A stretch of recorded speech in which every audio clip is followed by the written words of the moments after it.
এদের বলবেন তোদের নেতা এখন তো শুভেন্দু অধিকারী, তোদের নেতা তো দিলীপ ঘোষ, তোদের নেতা তো সুকান্ত মজুমদার, ওদের তিনজনকে একদিকে বসা আর নওশাদ ভাইজানকে একদিকে বসিয়ে দিচ্ছি, ওয়াকাফের কি ক্ষতি সেটা আমি বুঝিয়ে দেবো। আপনারা কেউ মারামারি হানাহানিতে জড়াবেন না। শুভেন্দু অধিকারী বলা বন্ধ করে দেয়, ভয় দেখানো যদি বন্ধ করে দেয়, দিলীপ ঘোষ যদি ভয় দেখানো বন্ধ করে দেয়, সুকান্ত মজুমদাররা যদি, এই অর্জুন সিং এরা যদি ভয় দেখানো বন্ধ করে দেয়, তাহলে আপনি আর তৃণমূলের কোলে উঠে বসে থাকবেন? আপনি তো নেমে যাবেন, তখন বলবে আপনার পালক গজিয়ে যাবে। ওই জন্য আপনার পালকটাকে কেটে দিচ্ছে তো উঠতে না পারেন, আর পাড়াতে পাড়াতে হিন্দু মুসলমানের মধ্যে বিভেদ লাগানোর চেষ্টা করছে। এখানকার যে রোডের যে ক্ষতিপূরণটা শুধু কি মুসলমান ক্ষতিগ্রস্ত হচ্ছে ভাই, না শুধু হিন্দু ক্ষতিগ্রস্ত হচ্ছে? এখানে জাত ধর্ম নির্বিশেষে মানুষ ক্ষতিপূরণটা পাচ্ছে না, তা নিয়ে চিৎকার করছে পাচ্ছে না, তা নিয়ে কথা বলছে না, তা নিয়ে এরা বলবেও না। খোঁজ নিলে দেখবেন সব ভাই তো মাল ভাগ করে নিয়েছে, বুঝতে পেরেছেন? বন্ধুগণ, আমাদের আওয়াজ তুলতে হবে। যে কাশ্মীরে যে ঘটনা ঘটেছে এই তদন্ত হওয়া দরকার।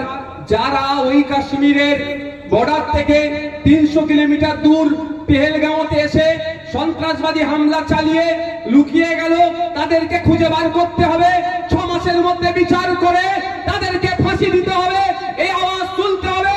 সাথে সাথে কাশ্মীরের বর্ডার থেকে 300 কিলোমিটার দূরে কিভাবে আসলো, কাদের সহযোগিতা নিল, তাদেরকেও খুঁজে বার করতে হবে। দেশের মধ্যে যে সমস্ত কাটমারগুলো আছে, দেশের সার্বভৌমত্বকে যারা নষ্ট করার চেষ্টা করছে, দেশের মধ্যে অশান্তি পাকানোর যারা সুযোগ করে দিচ্ছে, সেই সমস্ত কাটমারগুলোকে খুঁজে বার করে তাদেরকেও ফাঁসিতে চড়াতে হবে। এই আওয়াজ তুলতে হবে আমাদেরকে। আর না হলে বিজেপি ভোটের সময় আসবে বলে অপারেশন সিন্দুর করেছি, ভোটটা আমাকে দাও, কতটা তদন্ত হবে আমার বিশ্বাস হচ্ছে না ভাই। কারণ 2019 সালে আমাদের সেনা 40 জনের অধিক সেনা শহীদ হয়েছিল। নদিয়া জেলার ছিল, পাশের জেলা নদিয়া জেলাতে ছিল। আমরা উলিবেড়িয়া, হাওড়া জেলার উলিবেড়িয়াতে শহীদ হয়েছিল বাবলু সাঁতরা। নদিয়ার নামটা ভুলে যাচ্ছে এই মুহূর্তে। কি হলো, 6 বছর হতে যাচ্ছে, কি আমরা খোঁজ পেলাম যে কারা কারা যুক্ত? 300 কিলো নাকি বিস্ফোরক নিয়ে এসে আমাদের সেনাদের এতে কনভয়ে ঢুকে গিয়েছিল, 40 জন সেনা শহীদ হয়ে গিয়েছিল। ভাবতে পেরেছেন? এখনো তদন্ত হয়নি। এটা কবে তদন্ত হবে বলতে পারছি না, কিন্তু আমাদেরকে আওয়াজ তুলতে হবে যাতে তদন্ত হয়। মাথায় থাকবে তো নাকি ভাই? কটা বাজে?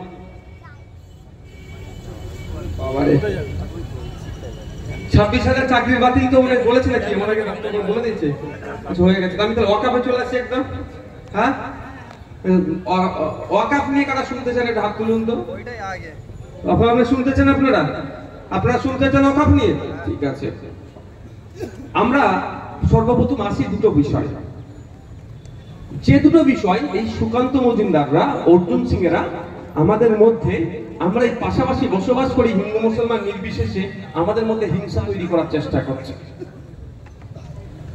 বিজেপি ওয়াকাফ সম্পত্তি লুটতে চাইছে না, চাইছে কারা জানেন? শিল্পপতিরা।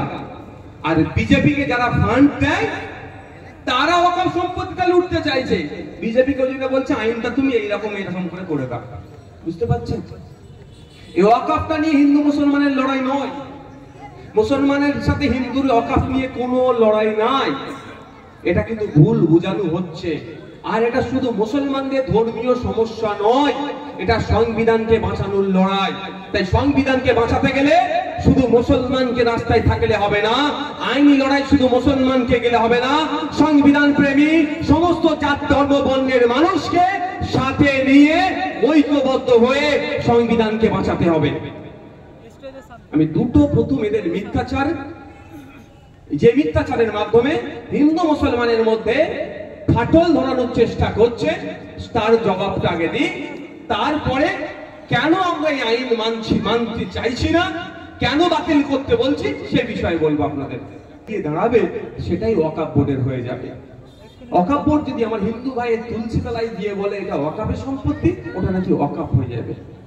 ওয়াকাফ বোর্ড নাকি মন্দিরে কি যে বলে যদি যেটা ওয়াকাফের সম্পত্তি, ওটা নাকি ওয়াকাফ সম্পত্তি হয়ে যাবে। ওয়াকাফ বোর্ড যদি হিন্দু মুসলমান নির্বিশেষে কারো জায়গায় দাঁড়িয়ে বলে দেয় এই জায়গায় দাঁড়িয়ে বললে এটা ওয়াকাফের, তো নাকি ওয়াকাফের হয়ে যাবে। এই বলে হিন্দু ভাইদের মধ্যে কনফিউজ তৈরি করছে, ভয় ঢুকিয়ে দিচ্ছে। আর যদি কোনো বলে, যদি এই ধরনের আইন থাকে, হিন্দু মুসলমান সবাই কি বলবে? ওই আইন বন্ধ করা আগে, তাই না? তাই না ভাই? আচ্ছা, এরকম আইন থাকতে পারে মনে হয় আপনার? বাবা সাহেব আম্বেদকর যে সংবিধান আমাদেরকে উপহার দিয়েছে, 2 বছর 11 মাস 18 দিন অক্লান্ত পরিশ্রম করে বাবা সাহেব আম্বেদকরের নেতৃত্বে আমরা যে সংবিধান পেয়েছি, সেই সংবিধানে প্রত্যেকটা জাতের, প্রত্যেকটা বর্ণের, প্রত্যেকটা ধর্মের মানুষের অধিকার সুনিশ্চিত করা হয়েছে এবং এমন কোন জায়গা নাই যেটার দ্বারাই অন্য ধর্মের অধিকার প্রতিষ্ঠা করতে গেলে ভিন্ন ধর্মের মানুষের ওপরে চাপিয়ে দেওয়া হবে, কোনো জায়গায় নাই। তাহলে একটা মিথ্যা অপবাদ দিচ্ছে। কিভাবে মিথ্যা অপবাদটা দিচ্ছে আমি তার প্রমাণ আপনাদের দিয়ে দিচ্ছি। এই মুহূর্তে পশ্চিম বাংলাতে কত বিঘা ওয়াকফ সম্পত্তি উদ্ধার করতে পারেনি আপনারা জানেন? ৭৬,০০০ বিঘার উপরে ওয়াকফ সম্পত্তি এখনো বেহাত হয়ে আছে। বুঝতে পারছেন কত বিঘা? ৭৬,০০০ বিঘা ওয়াকফ সম্পত্তি বেহাত হয়ে আছে। ওয়াকফ বোর্ড কান্নাকাটি করছে, তাও উদ্ধার করতে পারছে না। ওয়াকফ বোর্ড ওয়াকফ ট্রাইব্যুনালে যাচ্ছে, গিয়ে বলছে মাই লর্ড, আমি যাতে ওই আমার ওয়াকফ সম্পত্তিটা উদ্ধার করতে পারি তার একটু অর্ডার করে দাও। ওখানে হচ্ছে না, ছুটে চলে যাচ্ছে কলকাতা হাইকোর্টে। কলকাতা হাইকোর্টে গিয়ে বলছে মাই লর্ড, আমি ওয়াকফ সম্পত্তিটা যাতে উদ্ধার করতে পারি তার জন্য আপনি অর্ডারটা দেন। ওখানে হচ্ছে না, সুপ্রিম কোর্টে ছুটে যাচ্ছে ওয়াকফ বোর্ড যে আমার সম্পত্তিটা আমি উদ্ধার করতে পারছি না, আপনি অর্ডার করুন যাতে আমি উদ্ধার করতে পারি। এর আমি যদি উদাহরণ দিই, আমার এত পাওয়ার, যেখানে দাঁড়াবো সেটা আমার বললে আমার হয়ে যাবে, মানে এত আমার পাওয়ার। তো আমার এত পাওয়ার, আমার নিজের ৭৬,০০০ বিঘা উদ্ধার করতে পারেনি, আর কুতুববাইয়ের জায়গার সামনে দাঁড়িয়ে বলছে ওটা আমার, কুতুববাইয়ের জায়গাটা আমার হয়ে যাবে। এটা পাগলেও বিশ্বাস করবে? পাগলেও বিশ্বাস করবে ভাই? যদি আমার এত পাওয়ার, আমডাঙ্গা আওয়াল সিদ্দিক চৌমাথায় দাঁড়িয়ে বলে দেবো এটা আমার যায় ওয়াকফ, তো আওয়াল সিদ্দিক চৌমাথা নাকি বলছে ওয়াকফের হয়ে যাবে, তাহলে আওয়াল সিদ্দিক চৌমাথা বাদ দাও, এই এখানকার দারিয়াপুরের গ্রামের মধ্যে 1 বিঘে মাঠের মধ্যেখানে ওয়াকফ সম্পত্তি, যেটা 3 লাখ টাকা বিঘে কেউ নিতে চাইবে না, সেটা উদ্ধার করতে পারছি না। সেই ক্ষমতাটাও আমার নাই, আমাকে কোর্টে গিয়ে কাঁদতে হচ্ছে, আর আমাকে নাকি বলছে আমি যেখানে দাঁড়াবো সেটা আমার হয়ে যাবে। মেনে নেবেন এটা? মেনে নেওয়া যায়? পাগলেও বিশ্বাস করবে না। কিন্তু বিজেপি তো মানুষের মনের মধ্যে এমন ভাবে বীজ ঢুকিয়ে দিতে দেওয়ার চেষ্টা করছে, হিন্দু মুসলমানের মধ্যে কি হচ্ছে, বিশ্বাসের জায়গা নষ্ট হচ্ছে। একটা জিনিস ক্লিয়ার তো, ওয়াকফ বোর্ডের নিজস্ব ৭৬,০০০ বিঘে সম্পত্তি উদ্ধার করার ক্ষমতা নয়, সে নাকি অন্য জায়গায় ঝান্ডা লাগালে তার হয়ে যাবে। এটা ভুল কথা। 1 নম্বর এই একটা ভুল। আপনারা আপনাদের পাশে যখন যারা যে কেউ ওই বিষয় নিয়ে বিতর্কে যদি কেউ করতে চায় তখন তাদের বলবেন। আর একটা কথা বলবেন, এই অর্জুন সিং এরা দাঁড়াবে না আমার সামনে, আমি আপনাদের বলি, এদের বলবেন তোদের নেতা এখন তো শুভেন্দু অধিকারী, তোদের নেতা তো দিলীপ ঘোষ, তোদের নেতা তো সুকান্ত মজুমদার, ওদের 3 জনকে একদিকে বসা আর নওশাদ ভাইজানকে একদিকে বসিয়ে দিচ্ছি, ওয়াকফের কি ক্ষতি সেটা আমি বুঝিয়ে দেবো। আপনারা কেউ মারামারি হানাহানিতে জড়াবেন না। আর একটা কথা হচ্ছে, এটা একটা চক্রান্ত, মারামারি হানাহানিতে জড়িয়ে দেওয়া। কেন? কার বিরুদ্ধে মারামারি করবেন? আপনার পাড়ার হিন্দু লোকটা আপনার বিরুদ্ধে আইন পাস করেছে, পাসটা করেছে কে? ভারত সরকার। তার বিরুদ্ধে কিভাবে লড়াই করতে হবে? আইনি লড়াই করতে হবে, আর শান্তিপূর্ণ ভাবে এই যে এটা করছে এইগুলো করতে হবে। আপনার পাড়ার হিন্দু কাকাটা কি দোষ করলো ভাই? আমি বোঝানোর জন্য বলছি, ওটা হয় না, কিন্তু এই টেনশন তৈরি কারা করতে চাইছে, এগুলো কিন্তু মাথা থেকে সরাবে।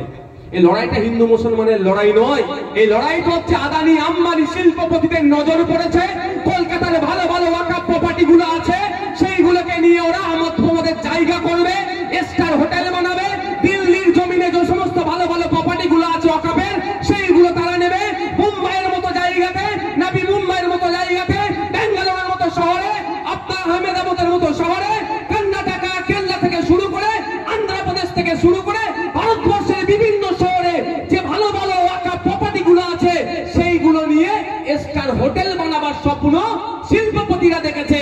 তাই তাদের গুরু এখন হিসাবে প্রধানমন্ত্রী বসে আছে, তাই তাকে বলেছে দাদা একটু আইনটা চেঞ্জ করে দাও যাতে আমরা পেয়ে যাই। এইটা হচ্ছে মাথায় রাখবেন, এই লড়াইটা হিন্দু মুসলমানের লড়াই নয়। যদি হিন্দু মুসলমানের লড়াই হতো, আমি আপনাদের বলে রাখি, সুপ্রিম কোর্টে আমার মামলা চলছে, 7টা উকিল আছে, তার মধ্যে 4টে উকিল কিন্তু আমার হিন্দু ভাই। তাহলে আমার এই লড়াই করতো তারা? তাহলে ওটা হিন্দু মুসলমানের লড়াই নয়, এটা মাথায় রাখবে।